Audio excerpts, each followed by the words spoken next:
Brisbane's Boggo Road Gaol was built in 1883 on what was then the outer fringes of the city. It was shut down in 1991, but in its time it was a hotbed of uncontrolled violence and cruel punishments.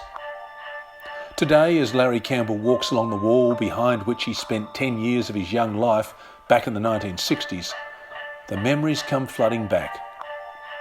Larry was only 18 when he was incarcerated in Boggo Road Gaol, and while some of his memories are the stuff of nightmares, he was spared the abuse that often left many young prisoners mentally and physically scarred for life.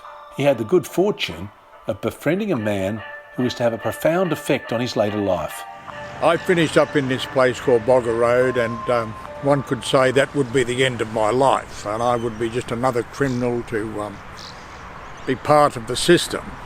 But fortunately, a year into my imprisonment, a man was put in the jail, put in our section for stabbing a taxi driver in the valley in 1964. And his name was Des Sanderson, and he turned out to be a university professor of some standing. He helped us build a library in the section behind us, that building behind us, and it became one of the best libraries in prison history. Through his tuition, I finished up writing books, and I've written 5 books now, and I'm working to help those who are not as well off as some. Larry's main ambition these days is to ensure that no one from today's generation ever follows in his footsteps. Every Saturday, as he sets up his stall outside the Nextra bookshop at the Toonville shopping town to sell books, he's approached by people who are fascinated by his stories. They want to know more about prison life back in the not-so-distant past. It benefits the kids of tomorrow, because a lot of people have actually brought their teenagers to talk to me here and elsewhere up at the old jail. Yeah. And I give them the inside message, and they turn their life around. They do. When they realise that you've got to paddle your own canoe in this world. It's not a case of having to depend on someone else all the time. All right, mate. All the best. Thank you so much. Thank you. Nice to meet you. Oh, good day. Hello, Larry. How are you? Then an old friend suddenly emerges from the crowd.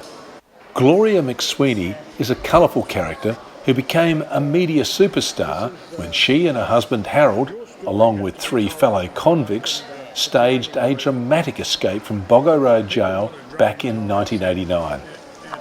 They hijacked a garbage truck that was about to leave the jail with the week's collection of rubbish, overpowering the driver and smashing through the heavy steel main gates at high speed, knocking them off their hinges. Their 3 companions were quickly recaptured, but Harold and Gloria remained at large for weeks, leading a bizarre Bonnie and Clyde-style existence until they were finally captured.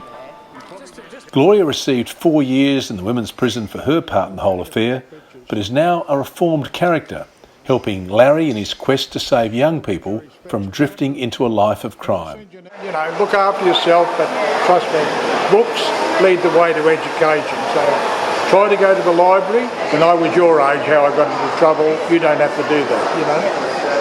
All right. All the best, little man. Thank you so much. Have a good day, darling. I see a connection between children and aged care. The good thing about aged care, we do have a health care card, but children do not. So what I'm trying to impress on society today is that there is the connection between youth and ageing, because one day it is the youth that grow up to look after the aged. And I am hoping that healthcare for children, a healthcare card for children that their parents or their teacher can send them to any psychologist suitable to their needs. And once this is done, we will have a chance to reason with those policy advisors that make decisions on our behalf.